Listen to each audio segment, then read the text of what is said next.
circonscription du Marigot est quasiment en éducation prioritaire, même renforcée, puisque nous avons 2 réseaux REP+, et 2 autres réseaux REP, avec un secteur de collège sorti il y a peu de l'éducation prioritaire. Alors, le pilotage,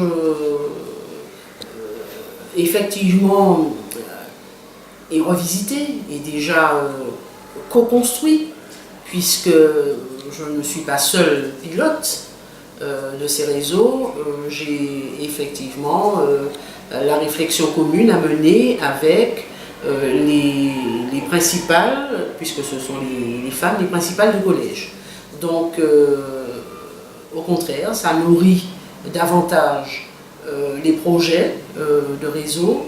Nous croisons un certain nombre de logiques qui sont parfois auxquelles nous sommes attachés, chaque degré confondu, et nous faisons évoluer, et je crois de la bonne façon, la liaison école-collège. Alors, le cycle 3, effectivement, c'est un point de mire, mais pas seulement.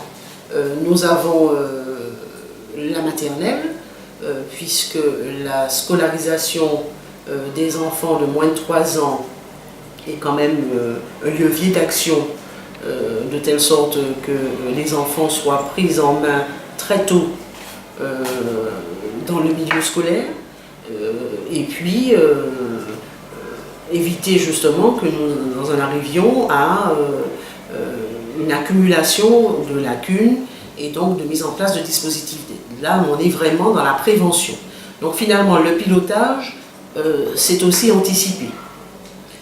Le pilotage, c'est un partage, je crois, je disais précédemment de réflexion, mais un partage d'action. Le pilotage, c'est aussi un travail d'équipe. Nous avons effectivement en éducation prioritaire la chance, je crois que c'est un moyen qu'il ne faut pas laisser passer de façon inaperçue, c'est bien le rôle du coordonnateur de réseau, qui va permettre pour chacun des réseaux de garder en mémoire précisément les orientations envisagées, les actions mises en place, tant au niveau des actions, des projets d'actions éducatives, mais aussi de formation.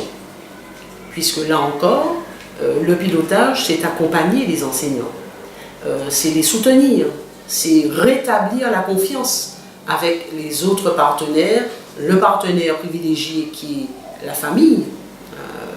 Donc des actions autour de la parentalité forcément nourries, et donc à côté de tout cet accompagnement, des formations, de mise en place de sollicitations et de mise en place, je dirais, d'actions pour solliciter et réveiller les uns et les autres, nous avons la formation continue, je le précisais, des enseignants, qui pour moi est capitale. Et les textes qui cadrent justement cette refondation de l'éducation prioritaire,